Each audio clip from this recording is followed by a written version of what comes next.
was Princess Diana?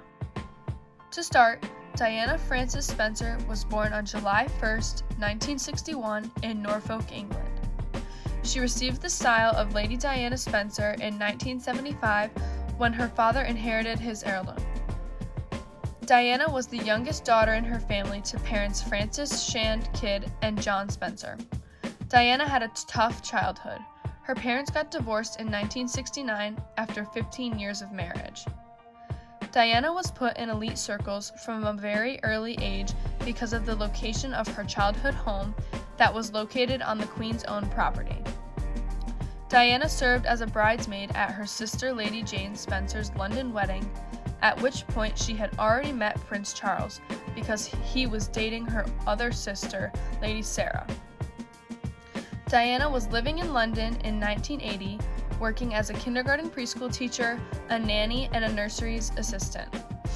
The press got wind of her budding relationship with the prince by the fall of 1980. From then on, she was always in the spotlight. In addition to a widely publicized marriage to Prince Charles, they had 2 children, Prince William and Prince Harry, who continue to live up to their mother's great legacy today. What really happened on the night of Princess Diana's death? The official story of her death concludes that Princess Diana and her new husband had planned to have dinner at a private restaurant. They were forced to leave due to hounding by the paparazzi. After leaving, they got into a black Mercedes-Benz W130 S-Class to escape paparazzi, with Henry Paul driving the vehicle. As the story goes, Henry Paul was extremely intoxicated and sped much over the legal speed limit. At 12:19 a.m., the Mercedes carrying Princess Diana, her husband, Henry Paul, and Princess Diana's bodyguard crashed into the 13th pillar of the Pont de Alma Bridge. Her husband and Henry Paul died at the scene. Shortly after, Princess Diana was taken to the hospital where she too passed away. This was on August 31st, 1997. The reports say that she died of a severed pulmonary vein. She was only 36 years old. Diana's bodyguard, Rhys Jones, survived the crash despite his injuries. He was the only one to survive the crash. Diana's death was ruled a tragic accident that is to be blamed on the blood alcohol concentration of Henry Paul, which was 3 times over the legal limit. But some facts from that night just aren't adding up. So what really happened on the night of August 31st, 1997?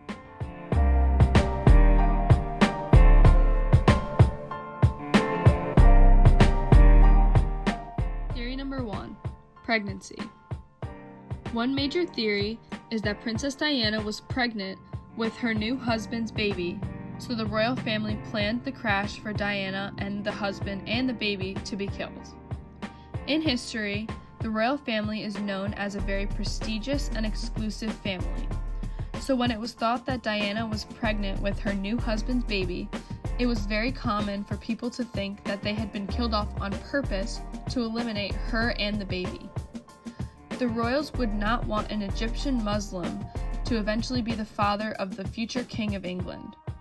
While there was no evidence in testing to support a pregnancy, it depends on if you believe the testers. Other people also say that Diana's condition after the crash didn't allow for an accurate pregnancy test.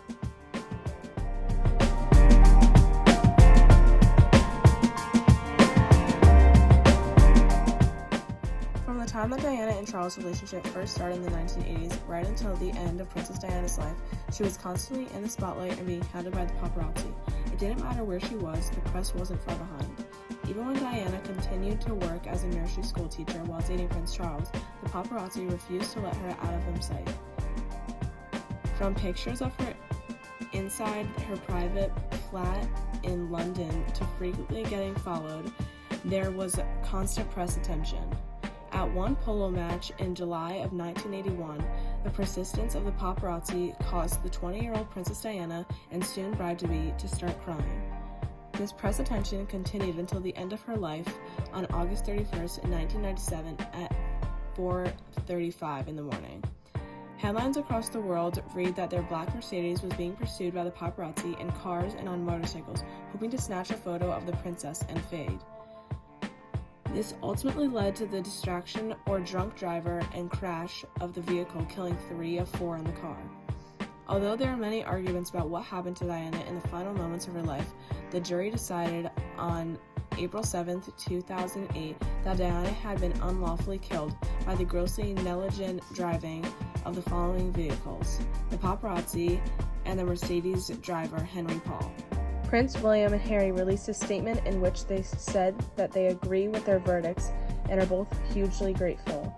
This does not explain the last words of Princess Diana, which were, "My God, what has happened?" It also does not explain why the driver was pregnant or why the ambulance arrival was delayed, ultimately killing her with non-fatal injuries, including a concussion. One thing that may explain the involvement of the paparazzi is that they were planted there to distract the drunk driver and ensure that a crash would occur. The royal family had the cards stacked against Diana because of her openness with depression and her voice to Prince Charles. They had a rule that what has happened in the Buckingham Palace stays in the Buckingham Palace, so this would explain why they would want her dead.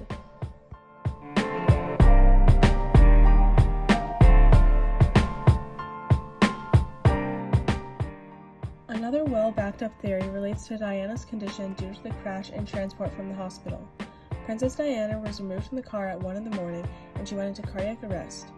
She was later moved into an ambulance at 1:18, and her ambulance left the scene at 1:41. She arrived at the hospital at 2:06. The quest in 2007 took an hour and 6 minutes from the time of the crash in order to reach the hospital. This is an alarming amount of time to not seek care. There was a 2-hour operation in hope to save the princess's life, but the doctors failed to get Diana's heart pumping again. Princess Diana of Wales died at 4:53 a.m. on August 31st, 1997.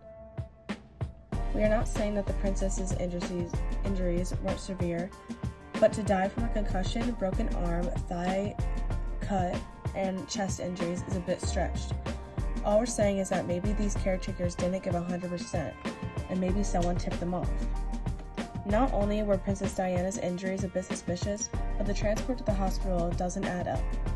The ambulance driver was named Michael Monsieur, and the driver was told by a number of doctors to drive slowly in order to keep Diana's injuries at bay. But it's quite obvious that Princess Diana's injuries needed to be seeking emergent care.